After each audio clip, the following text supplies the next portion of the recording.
826 Tanda Dao Baru, Fondasi yang lebih dalam. Nama, Pendeta Gila Penulis, Gu Zhenren. Plus mematikan mengatur ulang. Fang Yuan juga telah menempatkan kunang-kunang cahaya bintang di lubang abadi Tai Bai Yun Seng. Dia juga telah memindahkan sebagian rumput pecahan bintang ke dalamnya. Sekarang setelah mereka telah bergabung bersama lagi, mereka mendapatkan kembali sisik aslinya. Darah beracun dari bunga keria racun darah hanya mencemari tanah. Itu tidak menyebabkan kerusakan sedikit pun pada rumput pecahan bintang di langit. Danau sisik naga dan danau akar giok ditempatkan saling berhadapan pada jarak tertentu. Banyak danau kecil digali di antara dua danau besar, serta di sekitarnya, seperti bintang-bintang di langit yang mengelilingi bulan. Danau dan kolam kecil ini tidak menggunakan tanah khusus apapun. Tanah sisik naga dan tanah akar giok adalah bahan penyempurnaan Gu. Meskipun mereka bukan bahan abadi, tetapi dengan jumlah yang begitu banyak, cukup untuk membangun dua danau besar, Fang Yuan telah menghabiskan cukup banyak uang. Beberapa serigala air dan serigala sirip hiu yang tersisa tinggal di danau-danau kecil ini.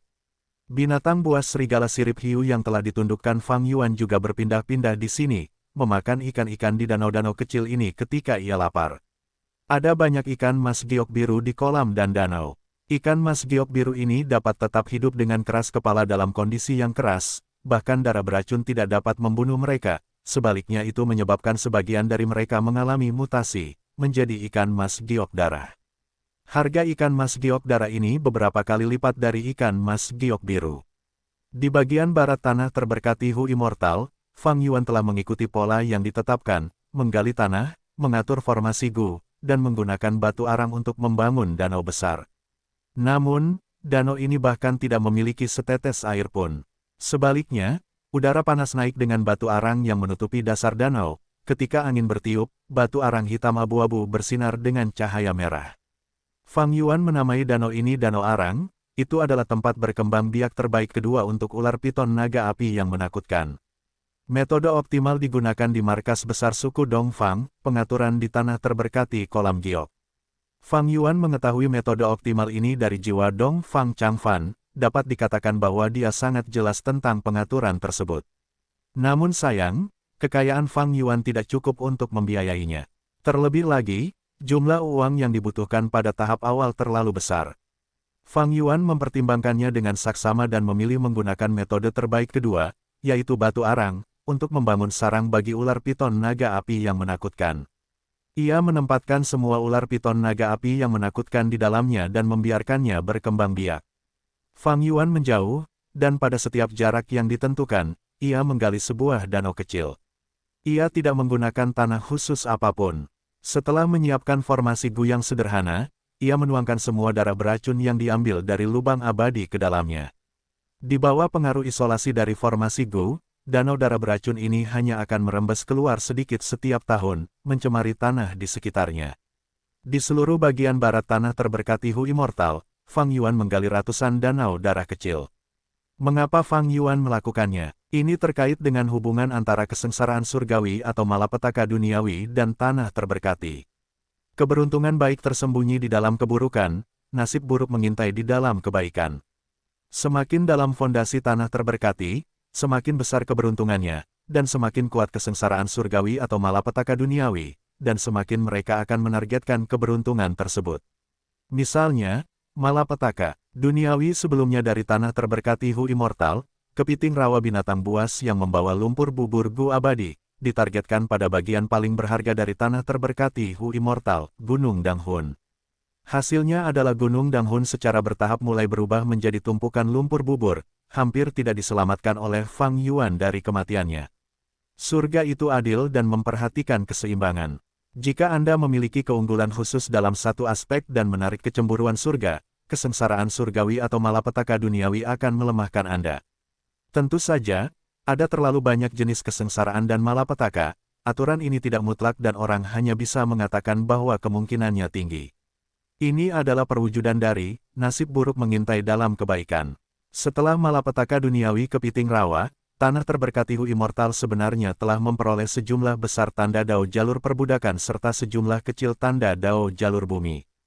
Semakin tinggi tanda dao jalur perbudakan, semakin mudah untuk mengendalikan makhluk hidup yang dibesarkan di tanah terberkati dan semakin tinggi reproduksi mereka. Manusia batu, manusia berbulu, kelompok rubah, kelompok serigala, kelompok ikan, dan sebagainya ada di antara daftar ini.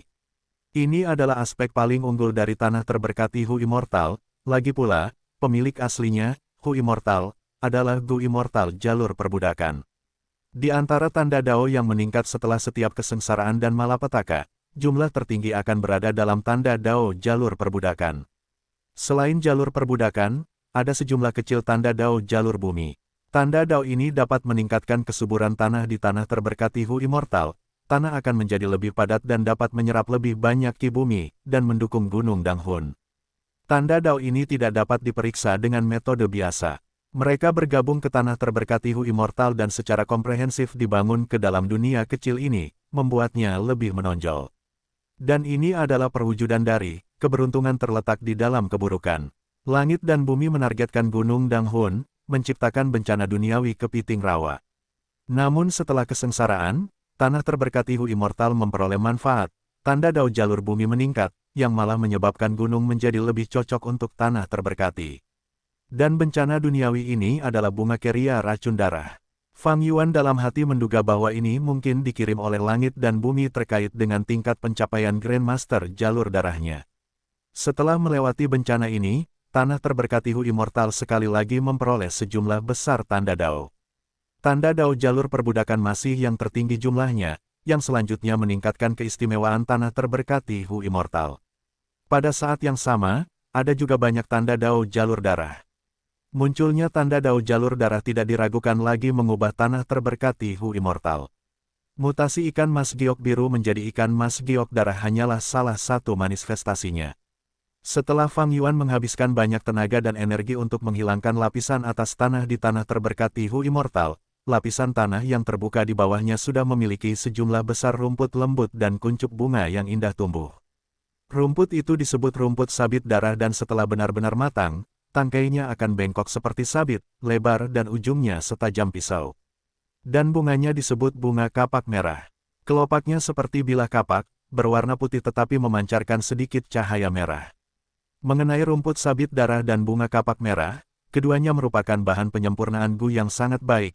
Meskipun bukan bahan abadi, keduanya dapat digunakan untuk memurnikan Gu Fana tingkat 3.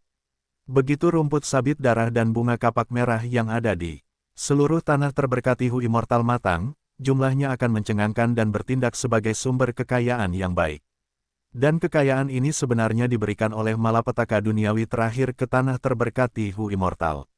Faktanya, ada banyak jenis rumput dan bunga yang tumbuh di tanah terberkati Hu Immortal sebelumnya, seperti rumput derajat biru yang berwarna biru dan beracun, rumput kastanya air yang berbentuk seperti kastanya, 6 rumput dewa yang tampak seperti 6 daun tipis dengan nuansa giok.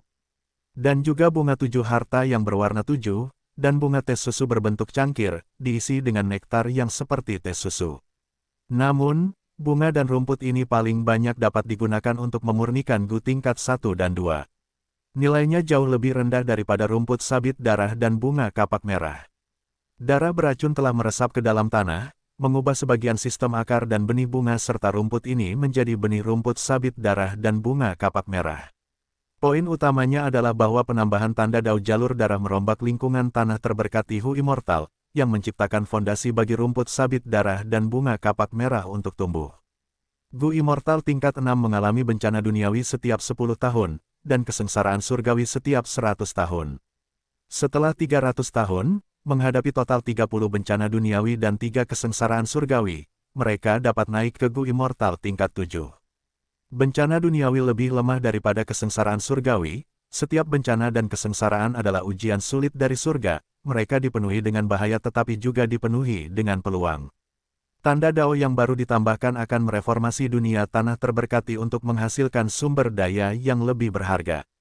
Sumber daya ini menyediakan persediaan yang dibutuhkan bagi Gu Immortal untuk bercocok tanam. Pada awalnya, Hu Immortal hanya dapat menanam sejumlah besar rumput dan bunga biasa di tanah terberkati. Pada saat itu, tanahnya lemah, tidak ada air dan angin, rumput biru dan rumput kastanya tidak akan mampu bertahan hidup di lingkungan ini. Setelah beberapa bencana duniawi, bunga dan rumput layu dan mati beberapa kali. Hu Immortal menderita kerugian besar, tetapi mendapat tambahan baru tanda dao jalur kayu dan tanda dao jalur bumi. Karena bencana api, tanah yang diberkati memperoleh tanda dao jalur api. Melalui bencana air, ada tanda dao jalur air. Dengan tanda dao ini, lingkungan tanah yang diberkati Hu Immortal direnovasi. Hu Immortal kemudian dapat menanam rumput biru, rumput kastanya, 6 rumput dewa, bunga teh susu dan sebagainya. Meskipun tanah yang diberkati mampu meningkat pesat dengan peluang ini, setiap bencana duniawi akan menyebabkan kerugian yang akan menguji kemampuan manajemen Hu Immortal. Hu Immortal melemah berkali-kali, kekuatannya terus-menerus jatuh, dan saat menghadapi bencana duniawi kelima, dia meninggal di tangan bayangan petir pesona biru. Setelah Fang Yuan mewarisi tanah yang diberkati, ia nyaris tidak mampu melewati malapetaka ke-6, malapetaka kepiting rawa binatang buas yang terpencil. Sekarang, tanah yang diberkati Hu Immortal telah melewati 7 malapetaka duniawi. Dengan malapetaka duniawi terakhir ini, tanah yang diberkati Hu Immortal memperoleh tanda-tanda dao jalur darah, menghasilkan lingkungan hidup bagi rumput sabit darah dan bunga kapak merah. Petani yang berpengalaman tahu apa yang harus ditanam di jenis tanah tertentu untuk mendapatkan hasil panen terbaik. Fang Yuan mengelola tanah yang diberkati sesuai dengan kondisi, mengembangkan titik-titik kuat dan menghindari titik-titik lemah. Dia tidak membiarkan Tai Bai Yun Seng menggunakan lanskap seperti sebelumnya, sebaliknya menggali danau darah beracun karena alasan ini. Sebenarnya, bukan hanya bunga dan rumput ini, dengan tanda-tanda dao jalur darah ini, aku dapat memelihara rubah belang darah. Tingkat reproduksi rubah belang darah lebih tinggi daripada kelompok rubah manapun yang dibesarkan di tanah yang diberkati Hu Immortal sebelumnya. Hasil tahunan akan lebih besar dan jika aku membeli beberapa pengetahuan dan pengalaman dalam memelihara rubah belang darah, dengan sedikit keberuntungan, aku mungkin dapat mengubahnya menjadi sumber pendapatan kecil. Namun, rubah belang darah berada di tengah rantai makanan, Fang Yuan harus membawa beberapa kelinci belang darah untuk memberi mereka makan. Lalu, apa yang akan dimakan kelinci belang darah? Itu adalah rumput sabit darah. Jadi, Fang Yuan berusaha keras untuk menggali begitu banyak danau darah beracun, itu untuk menggunakan darah beracun ini sebagai nutrisi.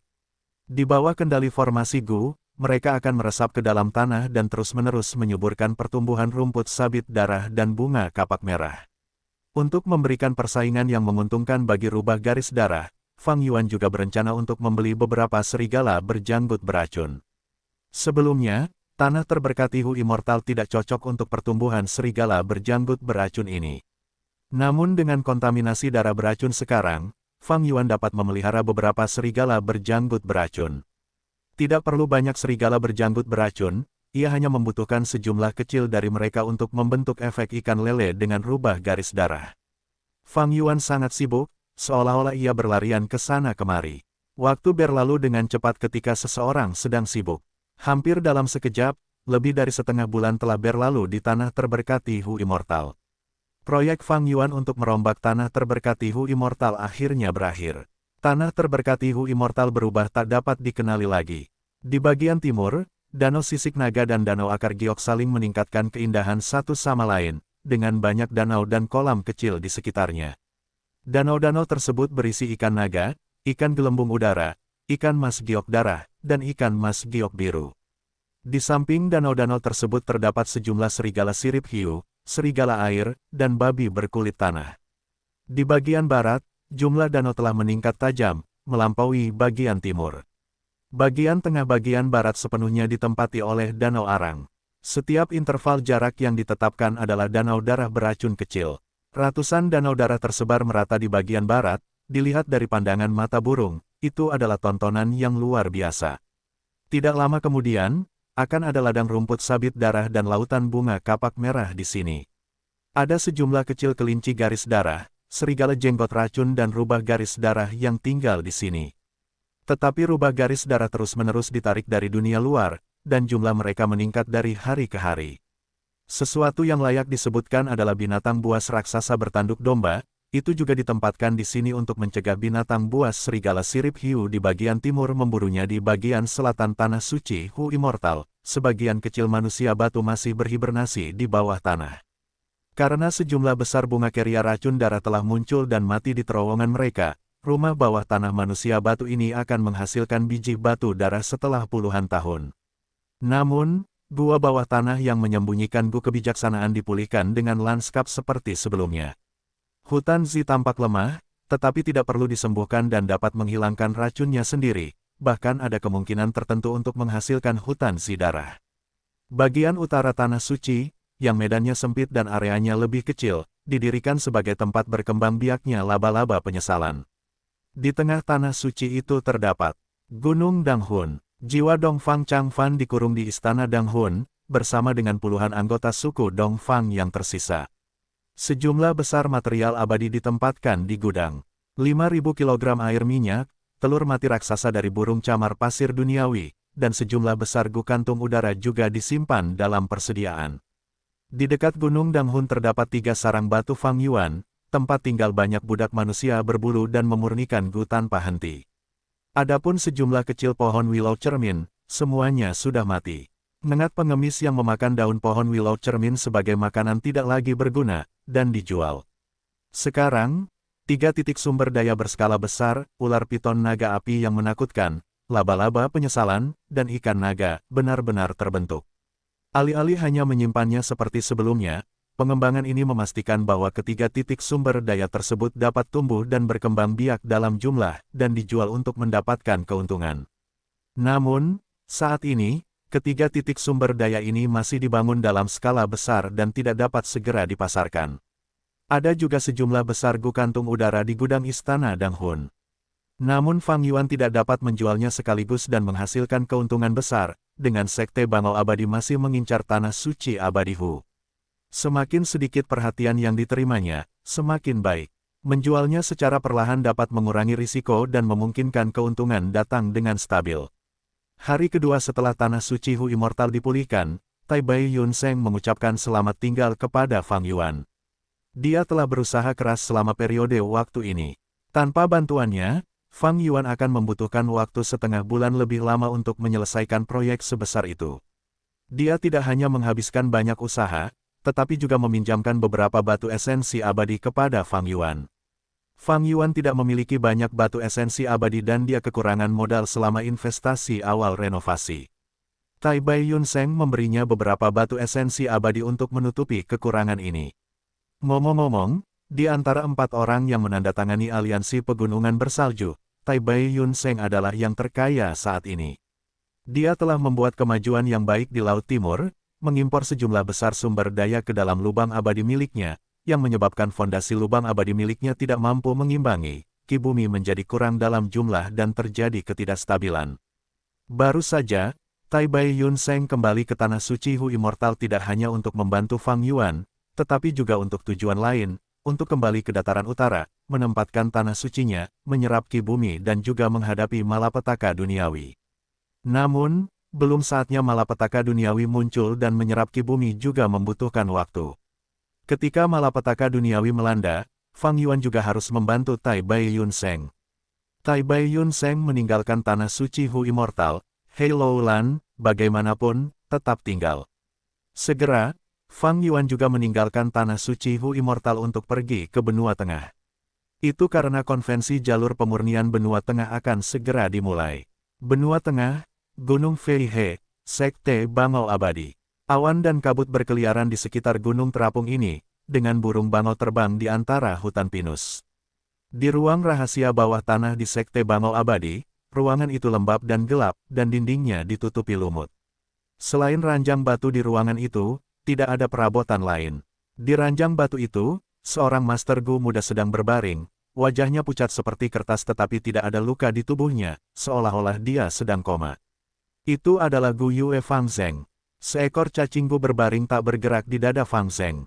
Tiba-tiba, cahaya redup menyala di ruang batu itu. Sebelum seorang dewa Gu muncul, lengan bajunya yang lebar bergoyang-goyang, dia tampak seperti seorang pemuda dengan penampilan yang tampan. Yang paling menarik perhatian adalah alisnya, berwarna hijau dan panjang, mencapai pinggangnya. Di bawah alisnya, tatapannya gelap dan menakutkan. Tuan He Feng Yang. Cacing gu yang berbaring di dada Fang Zheng segera menggerakkan sayapnya dan terbang, dengan gembira menyambut pendatang baru itu. Cacing gu ini adalah kutu penetas roh yang mengandung jiwa Tuan Bangau Langit. Tuan, tolong sembuhkan jiwa Fang Zheng, tolong bangunkan muridku. Tuan Bangau Langit memohon. Sky Crane, apakah keputusanmu masih seperti ini? He Feng yang menghela napas, merasa agak kecewa. Mengapa dia ingin Lord Sky Crane bangkit kembali dengan menggunakan kekuatannya? Itu karena Lord Sky Crane awalnya adalah bawahannya dan telah menangani banyak hal untuknya. Latar belakang dan asal-usulnya jelas, dan dia sendiri cukup cakap. Sebaliknya, Gu Yue Fang Zheng terlalu muda, dan telah dipaksa untuk mengorbankan dirinya sendiri. Jika dia kebetulan memiliki dendam terhadap Immortal Crane Sect, itu tidak akan menjadi skenario yang menyenangkan. Sky Crane, tahukah kau bahwa teknik kepemilikan yang diperoleh Sekte Immortal Crane kita sekarang dapat dianggap sempurna dan sangat luar biasa? Jika kau telah melakukan kepemilikan sebelumnya, mungkin tubuh dan jiwa tidak akan cocok dan meninggalkan efek samping. Namun dengan teknik kepemilikan ini, kau akan seperti terlahir seperti itu. Tubuh dan jiwa akan menyatu dan cocok satu sama lain. Bahkan tidak ada sedikit pun kekurangan. Ini adalah keberuntunganmu, kau dapat terlahir kembali dan mendapatkan kembali kejayaan yang pernah kau miliki. Surga menganugerahimu kesempatan ini, mengapa kau tidak mau mengambilnya? He Feng yang membujuk. Tuan, kutu penetas roh mengepakkan sayapnya, dan berkata dengan suara pelan, maafkan aku karena keras kepala. Fang Zheng, dia adalah muridku. Dia mirip dengan diriku di masa lalu, dan masa depan ini adalah miliknya. Jika aku merasukinya, aku tidak akan mampu menghadapi diriku sendiri, menghadapi perasaan batinku. Tolong pikirkan bertahun-tahun pengabdianku padamu, dan bantulah aku, Tuan. Kau, He Feng yang mulai marah. Tidak ada yang berjalan sesuai keinginannya akhir-akhir ini. Untuk menyelamatkan burung bangau Istana 9, Jiu kecil, dia telah meminta bantuan dari berbagai orang dan menghabiskan banyak uang, tetapi itu masih belum menunjukkan banyak pengaruh. Sekarang, bahkan mantan bawahannya bertindak seenaknya dan mengabaikan bujukannya, semuanya menjadi salah. Teknik merasuki ini sangat kuat tetapi memiliki syarat. Teknik ini tidak dapat digunakan secara gegabah dan yang terbaik adalah membiarkan jiwa bersentuhan dengan tubuh target yang dirasuki untuk jangka waktu yang lama sebelum teknik ini digunakan. Tuan Bangau Langit bermaksud merasuki Fang Zheng, sehingga telah menempatkan kutu penetas roh di lubang Fang Zheng. Begitu banyak waktu telah berlalu, syarat untuk merasuki telah terpenuhi, tetapi Tuan Bangau Langit sekarang telah mengubah keputusannya. Ini juga berarti bahwa jika Tuan Bangau Langit ingin merasuki orang lain, dia tidak akan dapat melakukannya dalam waktu singkat. Jiwanya perlu bersentuhan dengan tubuh target yang dirasuki untuk waktu yang lama. Adapun Dongfang Changfan yang merasuki Dongfang Yuliang, dia diam-diam telah menyimpan sebagian jiwanya di tubuh Dongfang Yuliang. Metodenya sangat cerdik sehingga Dongfang Yuliang tidak merasakan ada yang salah. He Feng yang sedang tidak enak badan akhir-akhir ini, dia merasa frustrasi dan gelisah, dan ingin mencaci maki Tuan Bangau Langit. Namun pada akhirnya, dia tidak mengucapkan kata-kata itu dalam pikirannya, karena dia tidak dapat menahan diri. Untuk tidak mengaitkan situasinya sendiri dengan Tuan Bangau Langit. Bukankah dia juga seperti Tuan Bangau Langit sebelumnya? Demi menyelamatkan Jiu kecil, dia bertekad untuk mengikuti jalannya sendiri dan bahkan rela mengorbankan dirinya sendiri. Saat itu, ketika dia menghadapi situasi yang tidak ada harapan, jika bukan karena tetua tertinggi ketiga Sekte Bangau Abadi, Tuan Setan Harimau yang membantunya, tidak akan ada He Feng yang saat ini. He Feng yang menghela napas dalam-dalam, baiklah, baiklah. Karena kamu bertekad untuk melakukan ini, aku, He Feng yang, akan membantumu. Ini adalah kompensasi atas semua pekerjaan yang telah kamu lakukan padaku. Jika nanti, kamu ingin dirasuki dan memintaku untuk membantu, itu tidak akan gratis. He Feng yang kemudian melambaikan lengan bajunya yang besar, menyapukannya ke wajah Gu Yue Fang Zheng. Setelah gerakan ini selesai, He Feng yang menghilang dari tempatnya. Beberapa saat kemudian, jiwa Gu Yue Fang Zheng menjadi sekuat sebelumnya, dan dia terbangun dari komanya. Kamu sudah bangun. Kutu penetas roh berkibar ke arah matanya. Gu Yue Fang Zheng linglung, Tuan, di mana kita? Tentu saja kita di Sekte Bangau Abadi, murid bodoh. Lord Sky Crane tertawa terbahak-bahak. Kenapa aku di sini? Gu Yue Fang Zheng masih bingung, bergumam. Tiba-tiba, dia menggigil, ekspresi ketakutan muncul di wajahnya. Dia memikirkan genangan darah itu, kenangan mengerikan tentang tanaman merambat darah yang tumbuh di sekujur tubuhnya ketika dia melihat ke tanah suci Hu Immortal. Aoh! Gu Yue Fang Zheng berteriak dan tanpa sadar melompat mundur. Bagian belakang kepalanya membentur dinding batu yang kokoh, kepalanya yang terangkat menunduk saat dia jatuh pingsan. Lord Skycrane. 3 hari kemudian, Sekte Immortal Crane secara resmi mengumumkan berita tentang Gu Yue Fang Zheng yang bangun. Gu Yue Fang Zheng muncul di depan para murid lagi, dengan keterlaluan memiliki kultivasi peringkat 5. Di kelas pagi, pemimpin Sekte Immortal Crane secara terbuka mengumumkan Gu Yue Fang Zheng sebagai tetua Sekte Immortal Crane. Untuk sementara waktu, seluruh sekte terkejut. Mantan saingan Fang Zheng, seperti Sun Yuanhua dan yang lainnya, tercengang, para murid dan murid elit ribut, dan para tetua juga membicarakan hal ini satu sama lain. Untuk membantu merebut tanah suci Hu Immortal, para dewa abadi dari Sekte Bangau Abadi secara paksa menaikkan kultivasi Fang Zheng ke peringkat 5. Identitas seorang murid tidak lagi cocok untuk Fang Zheng. Fang Zheng hanya beradaptasi dengan status barunya, dan bingung harus berbuat apa. Ketika dia berjalan di sekitar sekte, setiap murid yang dia temui akan membungkuk padanya untuk memberi salam, di antara mereka ada banyak murid elit yang lebih tua darinya. Kadang-kadang dia akan melihat rival-rival masa lalunya seperti Sun Yuanhua, mereka juga akan memberi hormat kepadanya. Banyak murid perempuan cantik sering berkumpul di sekitar Fang Zheng, beberapa menatapnya dengan mata berkaca-kaca, sementara beberapa dengan manis memanggilnya tetua Fang Zheng. Dibandingkan dengan tetua lainnya, Fang Yuan sangat muda, dapat dikatakan bahwa dia unik. Seperti cerita-cerita legenda, dia menarik perhatian banyak murid perempuan, beberapa bahkan jatuh hati padanya. Bahkan Fang Zheng sendiri kadang-kadang lupa identitasnya ketika dia melihat tetua lainnya, dan akan membungkuk kepada para tetua ini seperti seorang murid. Dan setiap kali ini terjadi, situasinya akan menjadi canggung. Untungnya, Fang Zheng membawa Tuan Skycrane bersamanya.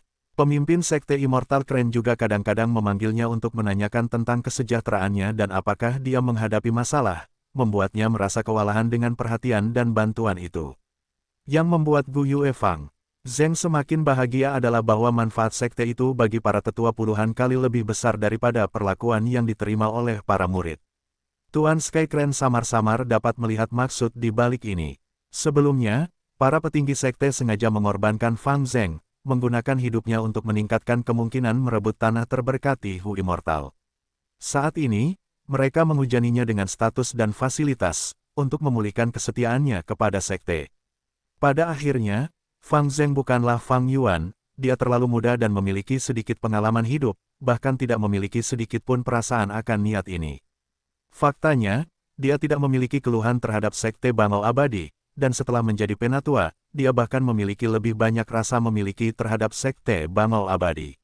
Mengenai kenangan mengerikan saat melihat ke tanah terberkati Hu Immortal, dia secara tidak sadar menghindarinya, tidak ingin mengingatnya. Hanya saja kadang-kadang, di tengah malam, dia akan memimpikannya pemandangan di kolam darah, mengingat rasa sakit dan penderitaan, dan bangun dengan tubuhnya yang dipenuhi keringat dingin pada hari ini. Fang Zheng kembali setelah mendengarkan ceramah umum dari sesepuh lain, ketika dia dihalangi oleh seorang murid bernama Si Hong. Elder Fang Zheng, Si Hong membungkuk memberi salam. Fang Zheng membalas salam itu, tetapi merasa agak canggung dalam hati. Murid elit ini, Si Hong, lebih tua dari Fang Zheng, dan awalnya adalah murid senior beberapa generasi di atas Fang Zheng. Saya ingin menerima bimbingan dari Elder Fang Zheng. Salah satu dari 4 tugas masuk untuk konvensi jalur pemurnian saat ini berkaitan dengan pemurnian Gu bunga perbendaharaan bumi. Langkah ketiga terakhir dari pemurnian Gu ini memerlukan penggunaan rumput hulu, yang dipadukan dengan surai singa Zen, dilengkapi dengan metode pemurnian Gu. Tetapi murid ini selalu gagal dalam langkah ini, saya ingin tahu apa metode pemurnian Gu yang benar untuk ini. Ini, Fang Zheng tercengang, dan ragu-ragu. Jalur kultivasi utamanya adalah jalur perbudakan, dan kekuatan tempurnya saat mengendalikan burung bangau berada pada tingkat yang luar biasa di antara Master Gufana. Tetapi dia sama sekali tidak memahami jalur pemurnian. Untungnya, ia memiliki kutu penetas roh, yang darinya Dewa Bangau Langit mengirimkan jawabannya. Fang Zheng menjawab, teknik pemurnian Gu ini disebut, satu demi satu. Tujuannya adalah untuk menjalin setiap tangkai rumput hulu dengan setiap helai surai singa Zen. Untuk memurnikan Gu bunga perbendaharaan bumi, Anda harus menjalin 100 tangkai dan helai dalam waktu 30 tarikan napas. Jika Anda melampaui waktu ini, api dari pemurnian Gu akan membakar tangkai dan helai ini menjadi abu. Jadi, Jika Anda tidak terbiasa dengan metode ini, Anda akan dengan mudah gagal dalam pemurnian ini. Fang Zheng mengulangi kata-kata Dewa Bangau Langit, dan semakin banyak ia berbicara, semakin tenang ia jadinya. Setelah menjelaskan ini, ia kemudian menjelaskan tentang cara mempraktikkan teknik pemurnian Gu, satu demi satu.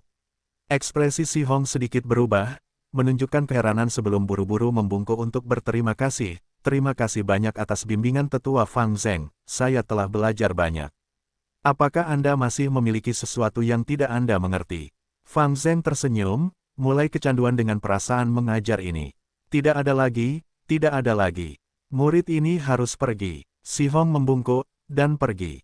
Setelah keduanya berpisah, Fang Zheng berjalan sebentar sebelum tiba-tiba mulai melambat.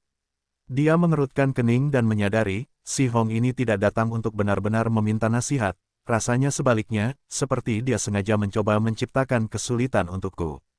Hehe, kamu menyadarinya. Bagus, bagus. Tuan Bangau Langit tersenyum. Fang Zheng berteriak dalam hati, Guru, kamu sudah tahu. Omong kosong, latar belakangmu sangat mudah untuk diselidiki, usiamu juga terlihat jelas.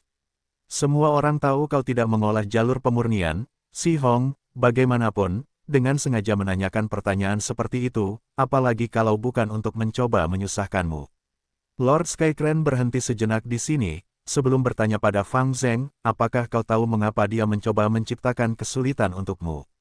Mengapa? Fang Zheng tidak mengerti. Lord Skycrane tersenyum cerah saat menjelaskan alasannya, karena Si Hong menyukai seorang murid perempuan bernama Yi Yue. Dan Yi Yue ini adalah putri Elder Yantang. Elder Yantang lemah, dia dikesampingkan di Sekte Immortal Crane, dan mengalami kesulitan. Dia berencana untuk menunangkan putrinya denganmu untuk membentuk koneksi, aliansi yang menguntungkan denganmu, tetua termuda dalam sejarah Sekte Immortal Crane. Kalau tidak, mengapa dia berulang kali mengundangmu untuk minum? Selain itu, dengan sengaja mengatur putrinya untuk duduk bersamamu setiap saat. Ah, Fang Zheng berseru saat dia baru menyadarinya saat ini. Dia tidak bisa tidak mengingat penampilan cantik Yi Yue yang duduk di sampingnya, dan dengan hangat menyajikan hidangan untuknya. Juga bagaimana dia sering mengusulkan bersulang untuk Fang Zheng, dan bagaimana setelah beberapa teguk alkohol, wajahnya akan memerah, yang membuatnya semakin menarik. Apakah kamu ingat sekarang? Hahaha, bocah bodoh. Tuan Bangau Langit senang melihat Fang Zheng tampak linglung. Jelas, semangat bergosip umumnya terjadi antara pria dan wanita, yang tua dan muda, dan bahkan yang hidup dan yang mati. Fang Zheng mendesah tak berdaya, menggelengkan kepalanya dan berkata dengan suara lelah, rencana dan keuntungan lagi, aku benar-benar tidak menyukainya. Mulai sekarang, aku akan menolak undangan tetua Yantang. Lagi pula aku juga seorang tetua seperti dia, menolak seharusnya tidak dianggap kasar. Bocah bodoh, organisasi mana di dunia ini yang tidak disatukan oleh keuntungan? Perasaan hangat yang sesungguhnya memang ada, tetapi itu langka, yang membuatnya semakin berharga. Lord Skycrane mendesah dengan emosi, jangan hindari ini, dan terutama jangan menolak undangan Elder Yantang. Bahkan jika kamu tidak menikahi putrinya, tidak perlu juga merusak hubungan dengannya. Karena saat ini, kamu bahkan lebih lemah daripada Elder Yantang. Petik 2. Jangan bicarakan ini. Guru, baru saja konvensi jalur pemurnian disebutkan, dan baru-baru ini semua orang, baik murid maupun tetua, membicarakannya. Apa konvensi jalur pemurnian ini? Fang Zheng sengaja mengubah topik pembicaraan. Baguslah kau menanyakan ini padaku dan bukan yang lain. Kalau tidak, mereka akan menganggapmu bodoh. Aku akan menjelaskannya padamu dengan baik. Konvensi jalur pemurnian ini bukanlah acara biasa, tetapi acara besar yang hanya terjadi setiap 100 tahun di benua tengah. Itu berarti, tanpa metode khusus untuk memperpanjang umur, sebagian besar Master Gu hanya dapat berpartisipasi sekali dalam hidup mereka. Lord Skycrane menjelaskan, konvensi jalur pemurnian, apakah ini acara Master Gu jalur pemurnian? Tidak juga, pembinaan Master Gu melibatkan 3 aspek, pengasuhan, penggunaan, dan pemurnian.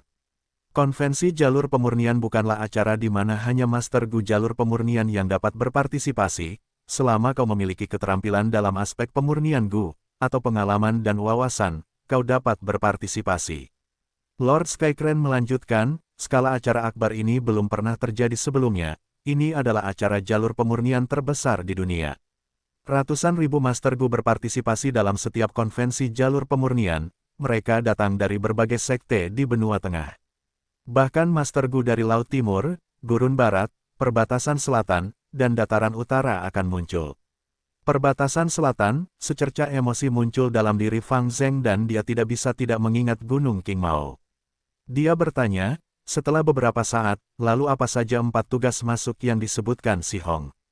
Lord Skycrane mengatakan semua yang dia tahu tanpa ragu, apa yang disebut 4 tugas masuk dapat dikatakan sebagai kualifikasi untuk masuk. Setiap Master Gu, tidak peduli siapa mereka, terkadang akan memurnikan Gu dalam perjalanan kultivasi mereka. Konvensi jalur pemurnian memiliki hadiah yang besar yang menarik banyak Master Gu untuk berpartisipasi. Jika tidak ada beberapa ujian yang disiapkan, maka akan ada terlalu banyak orang yang tidak kompeten yang ingin mencoba peruntungan mereka. Dengan demikian, 4 tugas masuk diciptakan, untuk membedakan mereka yang benar-benar terampil dan mereka yang telah mencapai jalur pemurnian. Artinya, seseorang harus menyelesaikan 4 tugas masuk jika mereka ingin berpartisipasi dalam konvensi jalur pemurnian. Fang Zheng menyadari sesuatu. Hehehe, Lord Skycrane terkekeh, sebenarnya, 4 tugas masuk ini menguji keterampilan dasar pemurnian Gu. Biasanya, setiap Gu Master dengan pengalaman tertentu dapat lulus. Fang Zheng terkejut, Master, saya tidak dapat lulus. Tidak masalah, dengan bimbingan saya, jika Anda berlatih dengan gila-gilaan dalam kurun waktu ini, Anda juga dapat berhasil. Benarkah? Visi saya akan diperluas. Fang Zheng gembira. Benua Tengah, Gunung 5 Kebajikan. Aliran orang-orang sibuk bergerak di sekitar Gunung 5 Kebajikan. Gunung 5 Kebajikan tidak tinggi, letaknya di bagian timur benua tengah dan merupakan basis Sekte Menengah, Sekte 5 Kebajikan. Sekte 5 Kebajikan dianggap sebagai pengaruh besar di lingkungan sekitar. Latar belakangnya sangat mendalam, di masa lalu, pemimpin Sekte 5 Kebajikan adalah seorang tetua Sekte Teratai Surgawi. Sekte Teratai Surgawi adalah salah satu dari 10 sekte kuno besar di benua tengah, sebuah kekuatan super. Jadi, meskipun Sekte 5 Kebajikan belum lama berdiri, sekte itu mampu berkembang dengan lancar, dan kekuatan mapan di sekitarnya tidak berani mengesampingkan atau menekannya. Fang Yuan, yang menyamar sebagai seorang Gu Master Fana, berbaur dalam arus orang-orang, perlahan-lahan bergerak naik ke Gunung 5 Kebajikan. Dia ditutupi jubah hitam, fisiknya rata-rata, tidak tinggi, tidak pendek, tidak gemuk, tidak kurus. Dia menutupi wajahnya dengan topeng dan kepalanya dengan topi hujan, pinggiran topinya rendah dan naungannya di bawah sinar matahari bahkan menutupi bahu Fang Yuan. Namun penyamaran ini tidak mencolok di antara arus orang-orang. Penyamaran banyak orang bahkan lebih berlebihan daripada penyamarannya. Mengikuti arus orang-orang yang lambat, Fang Yuan tiba di depan pintu masuk Sekte 5 Kebajikan. Pintu masuk yang tinggi ini memiliki lengkungan 16 pilar besar, lebarnya sekitar 10 meter dan lebih tinggi dari bangunan 5 lantai. Pada plakat di atas pintu masuk terdapat 3 kata raksasa yang bersinar dengan cahaya keemasan, Sekte 5 Kebajikan. Di bawah lengkungan pintu masuk terdapat 6 patung singa batu yang megah. Di belakang pintu masuk terdapat tangga lebar yang dilapisi dengan batu giok biru terbaik, bagaikan sungai biru yang mengalir santai ke Gunung 5 Kebajikan. Tangga tersebut berada di bawah naungan pepohonan hijau dan rimbun di sampingnya. Angin gunung sesekali bertiup, membawa sensasi sejuk. Orang-orang dari semua lapisan masyarakat saling berdesakan, mendorong dan meremas saat mereka menaiki tangga. Fang Yuan menatap sekeliling, di depannya dan di sebelah kirinya terdapat sekelompok Master Gu wanita dengan rambut panjang. Bergelombang, mengenakan gaun bergaris yang identik, yang menunjukkan bahwa mereka mungkin berasal dari sekte yang sama. Di sebelah kanannya terdapat seorang master muda berpakaian putih yang sedang mengipasi kipas lipat, duduk di atas macan tutul, dan terus-menerus melirik ke arah kelompok Master Gu wanita itu. Di sebelah kirinya, sepasang guru dan murid, berpakaian lusuh, tengah berdiskusi. Guru, ada begitu banyak orang, kata murid itu dengan gembira. Sang guru terkekeh, ada banyak orang, jangan berkeliaran. Muridku yang baik, kamu memiliki bakat besar dalam jalur pemurnian, ini adalah kesempatan bagimu untuk membuat kenaikan yang luar biasa. Kamu dapat lulus dari 4 ujian masuk tanpa kesulitan, tetapi kamu harus memastikan untuk mendapatkan posisi yang baik. Hanya dengan cara itu orang lain akan mengubah cara mereka memandangmu, dan saling berebut untuk merekrutmu. Murid itu tersenyum bangga, "Guru, Anda dapat yakin. Saya pasti akan meraih juara pertama. Dengan hadiah cacingku sebagai juara pertama, saya akan mengobati penyakit Anda." Guru itu hendak berbicara, ketika tiba-tiba sebuah kekuatan besar mendorongnya dari belakang. Guru itu terguling-guling di tanah, dan murid itu berteriak sambil bergegas bergerak untuk memegang lengan gurunya. "Minggir, minggir!" Sekelompok 5 pria kekar berjalan dengan arogan. Di belakang mereka ada seorang guru tua, yang tatapannya bersinar dengan cahaya berbahaya. Dia duduk dengan nyaman di kursi yang dibawa oleh 4 pria di depan dan belakang. "Tuan yang terhormat, tetua pertama Sekte Flying Frost ada di sini, apakah Anda masih belum memberi jalan?" Pria kekar yang sedang membersihkan jalan berteriak. "Ayo bergerak, orang-orang Sekte Flying Frost ada di sini, kita tidak mampu memprovokasi mereka." Sekte Flying Frost mengirim tetua pertama mereka, dan datang dengan agresi seperti itu, mereka mungkin berpikir untuk memulihkan nama baik mereka dari Sekte 5 Kebajikan. Benar, terakhir kali, Sekte 5 Kebajikan dan Sekte Embun Beku bertarung memperebutkan sumber mata air. Pada akhirnya, Sekte 5 Kebajikan menang tipis, sementara Sekte Embun Beku menderita kekalahan telak. Kerumunan itu berdiskusi di antara mereka sendiri, dan semua orang memberi jalan, tidak ingin memprovokasi Sekte Embun Beku bertarung. "Sialan, ini keterlaluan." Murid itu membantu gurunya berdiri, dan hendak menghadapi mereka dengan kata-kata. "Jangan." Guru itu adalah orang yang berpengalaman, dan dengan cepat menghentikan murid muda itu. "Kekuatan macam apa Sekte Embun Beku bertarung?" Di depan Fang Yuan, seorang guru pria bertanya kepada temannya. Setelah menerima jawaban, guru itu mendengus dengan jijik, seluruh sekte hanya memiliki 3 guru peringkat 5, ini lelucon." Temannya dengan cepat menasihati, "Ini benua tengah, bukan laut timur, kita orang luar di sini, lebih baik menghindari masalah sebisa mungkin." "Baiklah, cukup sekarang." Guru pria itu berpikir sejenak sebelum akhirnya mendengus, dan tanpa menunggu orang-orang Sekte Embun Beku bertarung, dia masuk ke kerumunan di sebelah kanan. "Ada apa denganmu? Apa kau tuli? Minggir, aku bilang minggir." Pria kekar itu berteriak marah di belakang Fang Yuan, dan mencoba mengusirnya. Fang Yuan tidak berbalik, seolah-olah dia tidak mendengar apa-apa. Pria kekar itu marah, tetapi ekspresi mereka langsung berubah, kultivasi peringkat 5. Fang Yuan menyamar sebagai Master Gu peringkat 5, dan saat ini, dia sengaja membocorkan sedikit auranya. Pria kekar itu bingung, tetapi akhirnya mundur. Di kursi bambu, tetua pertama Sekte Flying Frost, An Han, menegakkan tubuh dan menatap punggung Fang Yuan. Aura peringkat 5, itu nyata. Penyamaran seperti itu bukanlah milik seorang kultivator tunggal. "Gu, Master Iblis." An Han menyipitkan matanya, dan menggerakkan tangannya, mengirimkan perintah, "Apakah kamu masih tidak bergerak?" Pria kekar itu segera mengubah arah, bergerak mengelilingi Fang Yuan ke arah depan. Di antara manusia, peringkat 5 adalah eksistensi di puncak, pemimpin suatu kekuatan. Bahkan pemimpin Sekte Immortal Krensek hanya memiliki kultivasi peringkat 5. Kelompok pengganggu pengecut ini, murid dan master itu berkumpul di tengah kerumunan lagi. Murid muda itu dengan marah menatap sosok-sosok orang Flying Frost Sect yang menjauh. Tak lama kemudian, dia menatap Fang Yuan dengan rasa ingin tahu, menyelidiki, dan dengan sedikit rasa hormat. Tuan muda berpakaian putih di sebelah kanan melipat kipasnya dan turun dari macan tutul. Sekelompok Gu Master wanita di depan sengaja berhenti, banyak Gu Master lainnya juga berhenti, dan mengambil inisiatif untuk mendekati Fang Yuan, mencoba meninggalkan kesan yang baik. Peringkat 5 Gu Master, jika mereka bisa membangun hubungan dengan karakter seperti itu. Di samping tangga ada murid-murid Sekte 5 Kebajikan yang bertugas menjaga ketertiban, mereka buru-buru mengirimkan pesan, "Kirim laporan, ada Gu Master peringkat 5. Menghadapi orang-orang ini, Fang Yuan hanya mengatakan satu kata, "Nyahlah." Nada suaranya tenang tetapi suaranya membawa dingin dan kejam. Kerumunan mengubah ekspresi, hawa dingin muncul dari lubuk hati mereka, mengapa mereka masih berani mengganggu Fang Yuan. Murid muda itu juga menarik kembali tatapannya dengan tergesa-gesa. Fang Yuan menahan auranya lagi. Dalam jarak 3 langkah di sekitarnya, tidak ada orang lain. Saat seseorang berjalan di sepanjang jalan setapak di gunung, mereka akan tiba di suatu titik di tengah jalan setapak. Ada sebuah panggung besar di sini, di dinding gunung, ada kata-kata besar, "Tahap pemilihan murid" terukir. Setiap tahun, bakat para murid yang baru saja memasuki sekte akan diuji, dan para tetua akan memilih murid-murid mereka di sini. Namun, di sini, tempat itu telah dimodifikasi secara kasar. Ada formasi gu sederhana di tanah, yang memisahkan lokasi menjadi area-area kecil, dan di setiap area, ada nomor.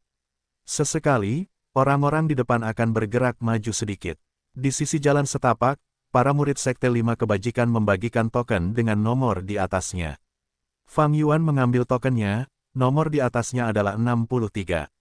Berjalan ke tahap pemilihan murid, setelah menemukan tempat bernomor 63, dia duduk di tanah. Beberapa saat kemudian, ketika orang-orang telah selesai duduk di alun-alun, seorang tetua dari Sekte 5 Kebajikan menyatakan, konvensi jalur pemurnian ini memiliki 4 tugas masuk, ujian dimulai sekarang. Pada saat berikutnya, ratusan Master Gu di panggung pemilihan murid mulai memamerkan keterampilan mereka. Beberapa tangan mereka terbakar oleh api, ini adalah metode penyempurnaan api. Beberapa menghembuskan asap, ini adalah metode penyempurnaan asap. Beberapa melepaskan beberapa ular es, ular-ular itu bekerja sama dan menghembuskan udara dingin, ini adalah metode penyempurnaan es. Dan di tangan Fang Yuan, lusinan bintik cahaya bintang menari-nari, mereka seperti kunang-kunang biru, terbang di sekelilingnya. Sesuai dengan urutannya, Fang Yuan meletakkan bahan penyempurnaan Gu, satu persatu.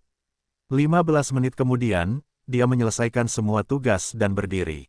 Kecepatan yang sangat cepat. Tetua Sekte 5 Kebajikan yang bertanggung jawab atas acara tersebut mengetahui tentang identitas Master Gu peringkat 5 Fang Yuan, dia telah memperhatikan dengan saksama. Meski begitu, ketika Fang Yuan berdiri, tetua ini menunjukkan keterkejutan di wajahnya. Kecepatan Fang Yuan terlalu cepat. Dia tidak membuat kesalahan sama sekali, tekniknya sangat terampil. Dan berpengalaman. Apa? Seseorang sudah menyelesaikannya. Pergerakan Fang Yuan menarik perhatian banyak Master Gu yang sedang menyempurnakan Gu. Itu adalah Master Gu tingkat 5 yang misterius. Master tua itu berdiri di luar panggung, melihat Fang Yuan, pupil matanya mengecil saat dia menatap muridnya dengan khawatir. Dia berdoa dalam hati, murid yang baik, tolong jangan terganggu oleh ini dan kehilangan fokusmu. Untungnya, muridnya telah berkonsentrasi pada penyempurnaan Gu. Dia fokus dan tidak memperhatikan keributan di sekitar Fang Yuan. Fang Yuan berjalan ke panggung tertinggi, saat tetua dari Sekte 5 Kebajikan meninggalkan tempat duduknya dan memeriksa 4 cacing Gu milik Fang Yuan. Tidak ada kondisi negatif, cacing-cacing Gu terlihat cukup makan dan dalam kondisi baik. Tetua Sekte 5 Kebajikan diam-diam terkejut, setelah memeriksanya, dia menangkupkan tinjunya ke arah Fang Yuan, berkata dengan hangat, "Tuan, silakan masuk ke gunung ini." Fang Yuan mengangguk, perlahan berjalan dan meninggalkan panggung pemilihan murid. Tidak mungkin, apakah ini mungkin? Seseorang benar-benar berhasil menggunakan waktu kurang dari sepertiga. Pencapaian jalur penyempurnaan yang sangat tinggi. Orang-orang di luar berbicara di antara mereka sendiri, di antara para Master Gu yang sedang menyempurnakan Gu, beberapa sangat terkejut sehingga pikiran mereka goyah, menyebabkan penyempurnaan Gu mereka gagal. Fang Yuan ada di sini untuk bergabung dengan konvensi jalur penyempurnaan, dia tidak perlu menyembunyikan keahliannya. Dia adalah seorang Gu abadi, bagaimanapun juga, dia tidak perlu menyembunyikan kemampuannya. Dia berjalan ke atas gunung dan setelah beberapa saat, seorang tetua dari Sekte 5 Kebajikan menyambutnya, "Tuan, mohon tunggu sebentar." Tetua itu hendak berbicara tetapi Fang Yuan melambaikan tangannya, menyela, "Saya tahu maksud Anda. Saya tidak tertarik. Sekte 5 Kebajikan ini saja tidak dapat mengakomodasi saya." Tetua itu tertegun sebelum kemarahan muncul di wajahnya. Dia datang ke sini atas perintah pemimpin sekte untuk mencoba merekrut Fang Yuan, untuk mengundangnya menjadi tetua eksternal di sekte tersebut. Sebenarnya, Sekte 5 Kebajikan menjadi salah satu lokasi pendaftaran untuk konvensi jalur pemurnian untuk merekrut beberapa orang berbakat. Dengan tingkat kultivasi peringkat 5 Fang Yuan, Sekte 5 Kebajikan sangat memperhatikannya. Dengan pencapaian jalur pemurnian yang ditunjukkannya, bahkan pemimpin Sekte 5 Kebajikan terkejut, bagaimana dia bisa membiarkan orang berbakat seperti itu pergi. Karena itu, dia memerintahkan tetua ini untuk datang dan bernegosiasi. Tetapi sebelum tetua ini bahkan berbicara tentang niatnya, Fang Yuan menolaknya. Ditolak tanpa ampun seperti ini membuat tetua itu malu. "Apa lagi yang kamu inginkan?" Fang Yuan menatapnya dengan dingin. Wajah tetua itu berubah ungu, dia mendengus dingin, "Tuan, Anda benar-benar meremehkan Sekte 5 Kebajikan kami, apakah Anda tidak terlalu sombong? Anda ingin berduel dengan saya?" Suara Fang Yuan dingin. Kemarahan tetua itu mereda, dia menatap Fang Yuan dalam-dalam, "Bagus, bagus, bagus, Tuan, Anda sangat menghargai diri sendiri. Saya yakin Anda dapat memperoleh posisi yang baik di konvensi jalur pemurnian. Sekte 5 Kebajikan saya akan menunggu untuk melihatnya." Mengatakan demikian, dia melambaikan lengan bajunya dan pergi. Fang Yuan merasa acuh tak acuh, dia terus bergerak maju, dia tiba di tebing dan tiba di aula kebajikan kayu. Aula ini tersembunyi di hutan, berwarna hijau dan bercampur dengan rumput dan pepohonan di sekitarnya. Fang Yuan melangkah masuk ke aula, ada banyak meja dan kursi di dalamnya, murid-murid elit dari Sekte 5 Kebajikan sedang mengelola tempat itu. Melihat kedatangan Fang Yuan, seorang murid menghampiri, "Senior, bolehkah saya menanyakan nama, sekte, dan jalur kultivasi guru utama Anda?" Fang Yuan menjawab, "Nama saya Fang Yuan, sekte saya akan dirahasiakan, jalur utama saya akan dirahasiakan." "Oh, baiklah, senior, silakan bayar 100 batu purba sebagai biaya pendaftaran. Biaya ini akan digunakan untuk..." Sebelum murid itu menyelesaikan perkataannya, Fang Yuan melemparkan batu purba yang telah disiapkannya. Murid itu menangkapnya dengan tergesa-gesa, sebelum berkata dengan sopan, "Silakan tunggu sebentar." Beberapa saat kemudian, Fang Yuan memperoleh sebuah token. Di token itu, tertulis kata-kata, "Fang Yuan", di belakangnya, ada sebaris kata, "Sekte tersembunyi, jalur tersembunyi, mendaftar di Sekte 5 Kebajikan." Di akhir, ada waktu untuk mendaftar. "Senior, tolong jaga token ini baik-baik. Jika Anda kehilangannya, Anda harus segera mendapatkan penggantinya, jika tidak, Anda tidak akan dapat mengikuti konvensi jalur pemurnian. Silakan lanjutkan perjalanan Anda ke atas gunung." Aula Kebajikan Api memiliki babak pertama kompetisi pemurnian. Hanya setelah senior melewati babak ini, Anda dapat mengikuti babak kedua. Murid itu menjelaskan dengan sabar. Fang Yuan mengambil token itu dan meninggalkan Aula Kebajikan Kayu. Sekarang, proses pendaftaran telah berakhir. Konvensi jalur pemurnian benua tengah dibuat oleh 10 sekte kuno besar, tetapi secara diam-diam, pengadilan surgawi mendukungnya. Konvensi jalur pemurnian berskala besar, ada ratusan lokasi pendaftaran di seluruh benua tengah. Sebagian besar dari mereka adalah sekte yang mirip dengan Sekte 5 Kebajikan, memiliki kekuatan yang melimpah dan terkait erat dengan 10 sekte kuno besar, atau hanya salah satu perwakilan mereka. Fang Yuan ingin mengikuti konvensi jalur pemurnian, ia harus mendaftar di salah satu lokasi ini. Dengan memurnikan Gu di tempat, dan menyelesaikan 4 tugas, ia akan memiliki kualifikasi untuk mendaftar dan menerima token. Karena ada banyak Gu Master jalur iblis yang mendaftar untuk konvensi jalur pemurnian, dan bahkan Gu Master dari 4 wilayah lainnya, detail pendaftarannya sangat fleksibel.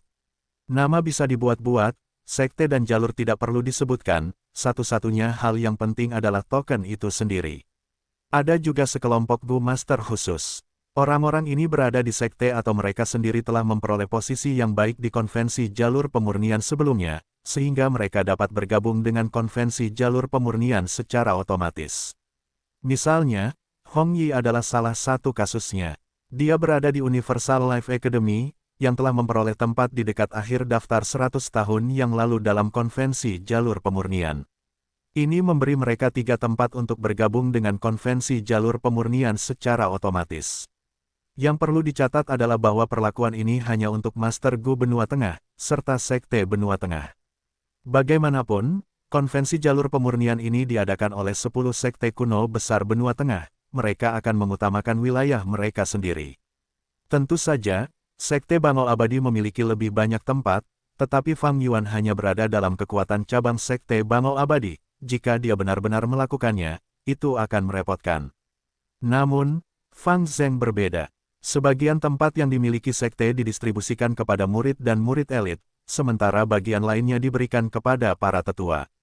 Fang Zheng sekarang adalah seorang tetua Sekte Bangau Abadi, dia tidak dapat bersaing dengan para murid untuk mendapatkan tempat itu. Pencapaian jalur pemurniannya juga sangat rendah, dia tidak dapat mengalahkan tetua lainnya.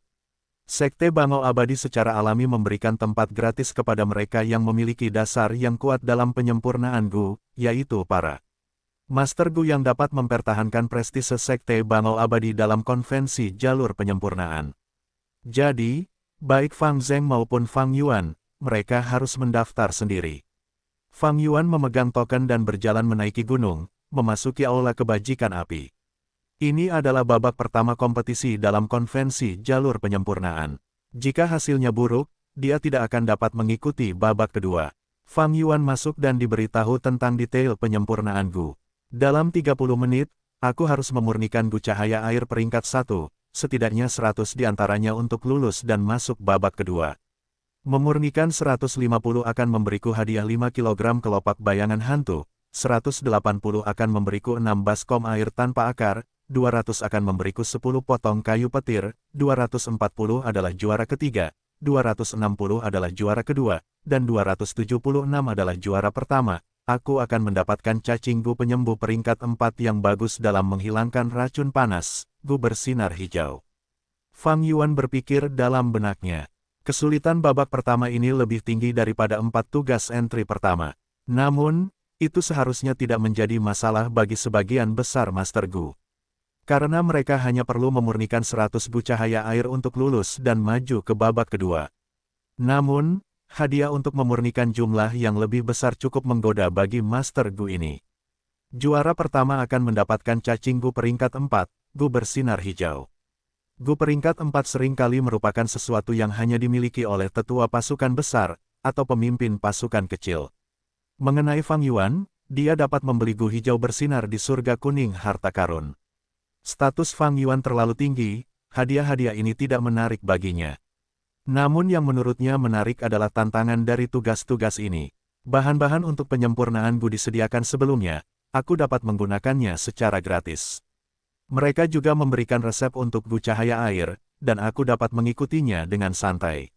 Namun, bahkan jika aku mengerahkan seluruh tenaga dan menggunakan teknik penyempurnaan air, aku hanya dapat memurnikan 250 di antaranya. Hasil ini hanya tempat ketiga. Namun, di Sekte 5 kebajikan ini, posisi tempat ketiga telah diambil. Mengenai hal ini, siapa yang datang pertama, akan dilayani pertama. Setelah persyaratan untuk 3 posisi pertama terpenuhi, tidak peduli seberapa baik seseorang yang datang kemudian tampil, itu tidak berguna. Dengan kata lain, jika Fang Yuan ingin meninggalkan namanya di papan, dia harus mendapatkan yang pertama atau kedua. Sebenarnya, bukan tidak mungkin untuk mendapatkan tempat pertama. Aku bisa menambahkan bahan-bahan mahal dan meningkatkan produksi cacing Gu. Gu cahaya air hanyalah Gu tingkat 1, jika aku menggunakan bahan-bahan tingkat 2 atau 3, produksinya akan lebih tinggi. Namun, aku harus menanggung sendiri biayanya. Aku juga bisa memodifikasi resep Gu, dengan warisan jalur kebijaksanaanku, aku dapat dengan mudah memodifikasi resep Gu ini tanpa bantuan Gu kebijaksanaan. Namun, dengan begitu, bukankah aku akan kehilangan kesenangan dari sebuah tantangan? Mungkin aku bisa mencoba teknik pemurnian air api. Karena Gu cahaya air adalah Gu jalur air, orang-orang biasanya menggunakan pemurnian air atau pemurnian es untuk itu. Aku bisa melakukan yang sebaliknya dan menggunakan pemurnian api, mungkin ada hasil yang tidak terduga. Fang Yuan tiba-tiba mendapat inspirasi, ia memikirkan sebuah metode yang hebat. Resep Gu diberikan, tetapi Master Gu dapat menyempurnakan Gu menggunakan teknik mereka sendiri. Misalnya, untuk menyatukan 2 material, mereka dapat menggunakan api untuk meleburnya menjadi satu, tetapi mereka juga dapat menggunakan air untuk menyatukannya sebagai metode lain. 2 metode yang berbeda akan dapat mencapai hasil yang sama. 30 menit kemudian, nama Fang Yuan berada di posisi pertama, dan ia memperoleh Gu hijau cemerlang. Fang Yuan tidak banyak berlatih metode penyempurnaan air api ini, tetapi kesulitan menyempurnakan Gu air cahaya terlalu rendah, bahkan dengan tekniknya yang berkarat, ia menyempurnakan 277. Ia 1 Gu di atas kriteria untuk posisi pertama. Penampilan Fang Yuan yang patut dicontoh membuat pemimpin sekte dari Sekte 5 kebajikan datang secara pribadi dan menyapanya, meminta maaf atas sikap buruk tetua itu. Selanjutnya, pemimpin sekte itu samar-samar mengisyaratkan bahwa ia ingin merekrut Fang Yuan dengan nada yang sangat bijaksana. Fang Yuan langsung menolaknya, tetapi pemimpin sekte ini tidak marah, dia menjadi lebih sopan saat dia mengirim Fang Yuan keluar, menyebabkan semua orang di sekitar mereka melihat dengan sangat terkejut. Untuk bisa mendapatkan tempat pertama, ini membuktikan bahwa pencapaian jalur penyempurnaannya tidak rendah. Terlepas dari tingkat kultivasinya, dia akan disambut dan direkrut oleh banyak kekuatan. Hanya dengan pencapaian jalur penyempurnaannya, Fang Yuan memiliki dasar untuk pergi kemana saja di dunia fana dan hidup dalam kemewahan. Selain itu, bukankah Fang Yuan memiliki tingkat kultivasi peringkat 5? Dengan demikian, pemimpin Sekte 5 Kebajikan tidak berani menyinggung Fang Yuan, dia sangat sopan. Terbukti, pemimpin sekte ini tidak hanya memiliki latar belakang yang kuat, dia bahkan memiliki pandangan ke depan yang baik, dia dapat beradaptasi dengan keadaan dan menempatkan dirinya rendah, tidak mengherankan dia bisa menciptakan kekuatan seperti Sekte 5 Kebajikan. Tetapi dia tidak akan pernah menduga bahwa Fang Yuan adalah seorang abadi. Dibandingkan dengan jumlah manusia yang tak terbatas, yang abadi terlalu langka. Pemimpin Sekte 5 Kebajikan terlalu khawatir dengan kepribadian Fang Yuan, bahkan jika tetua itu mengatakan hal-hal yang lebih buruk, Fang Yuan tidak akan tergerak. Selama mereka tidak menghalangi jalannya menuju kehidupan abadi, apakah mereka memarahi atau memujinya, Fang Yuan tidak akan peduli sama sekali, ini semua hanya omong kosong. Masih ada waktu sampai babak kedua. Fang Yuan meninggalkan Sekte 5 Kebajikan dan kembali ke tanah terberkati Hu Immortal. Dia tinggal di benua tengah selama 1 hari, sementara 3 hari 2 malam telah berlalu di tanah terberkati Hu Immortal. Tuan, hal yang Anda inginkan sebelumnya, saya sudah menyiapkannya. Saat Fang Yuan kembali, Hu Immortal kecil muncul, membawa kabar baik dengan ekspresi, tolong pujilah saya, tertulis di wajahnya. Bagus sekali. Fang Yuan menepuk kepala Little Hu Immortal, dia sangat senang, matanya terpejam dan rileks. Fang Yuan memberitahu roh daratan untuk menyiapkan beberapa cacing gufana, beberapa dibeli dari surga kuning harta karun, sementara yang lain disempurnakan oleh orang-orang berbulu di sarang batu. Mengambil cacing gufana ini, Fang Yuan memobilisasi sejumlah kecil kehendak bintang, mereka terbang keluar dari pikirannya, ke dalam lubang abadi miliknya. Di lubang abadi miliknya, kehendak palsu Mo Yao di penjara. Fang Yuan, kehendak apa ini? Melihat kedatangan Fang Yuan, kehendak palsu Mo Yao merasakan sesuatu yang salah. Kehendak bintang Fang Yuan tertawa, dia tidak berbicara tetapi menerkamnya. Kehendak Mo Yao tidak dapat menghindar tepat waktu, bang, kedua kehendak itu bertabrakan, saling terjerat. Mo Yao berteriak kaget, dia ingin melepaskan diri, dia mencoba mundur. Kemana kau pergi? Fang Yuan mencibir, ke arahnya, beberapa cacing gu terbang keluar, membentuk gerakan pembunuh fana saat mereka membekukan kehendak palsu. Mo Yao di tempatnya, Fang Yuan, kau harus memikirkannya. Metode jalur kebijaksanaan biasa tidak bisa mengendalikanku. Jika kau memaksaku sampai batasku, kita berdua akan menderita. Kehendak palsu Mo Yao tidak bisa bergerak, tetapi dia masih bisa berbicara saat diserang oleh kehendak bintang Fang Yuan.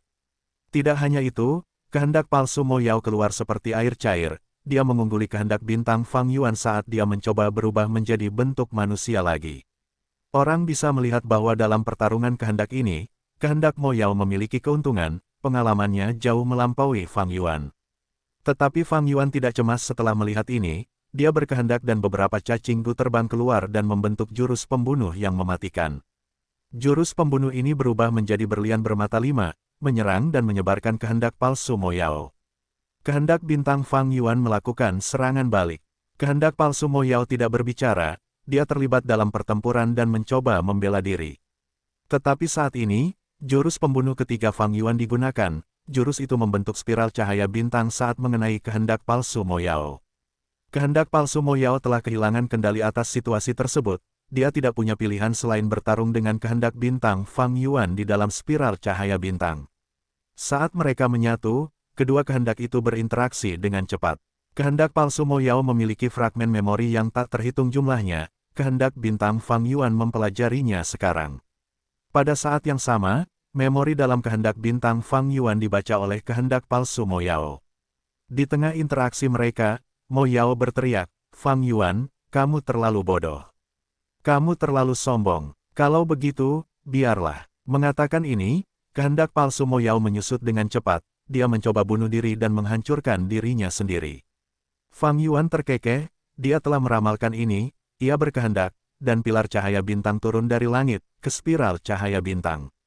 Dalam spiral itu, keinginan palsu Mo Yao mencoba bunuh diri karena keinginan palsu itu menyusut. Namun di bawah cahaya bintang, keinginan palsu itu terus-menerus diproduksi. Bahkan, sebagian dari keinginan bintang Fang Yuan berubah menjadi keinginan palsu, mengisi ulang dirinya. Hal ini memaksa keinginan palsu Mo Yao berada pada ukuran tertentu, dia tidak bisa bunuh diri bahkan jika dia mau. Mo Yao, kamu terlalu naif. Jika kamu menerima takdirmu dan bunuh diri lebih awal, aku tidak akan bisa menghentikanmu sama sekali. Namun sekarang, kamu akan mati jika aku menginginkanmu, dan jika aku menginginkanmu hidup, kamu tidak akan bisa mati. Patuhlah dan ceritakan semua yang kamu tahu. Fang Yuan tertawa terbahak-bahak. Keinginan palsu Mo Yao putus asa, Fang Yuan telah memperoleh metode untuk menekannya dengan begitu cepat.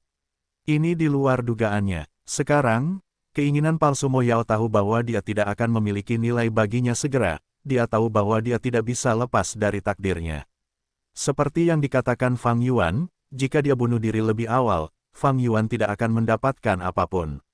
Namun, semua makhluk hidup di dunia ini memiliki naluri bertahan hidup.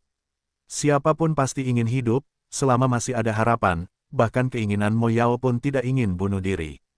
Sesaat kemudian, pertempuran berakhir di lubang abadi, keinginan bintang Fang Yuan kembali dengan banyak manfaat. Sisa keinginan Mo Yao telah kehilangan semangat juangnya, dia bahkan tidak bisa berubah menjadi bentuk manusia. Fang Yuan telah mengatur banyak hal dan mengisi kembali keinginan palsunya, sehingga dia bisa mencari keinginannya lagi. Fang Yuan yang waspada juga meninggalkan banyak cacing gufana untuk melumpuhkan keinginan Mo Yao, sehingga dia tidak bisa bunuh diri.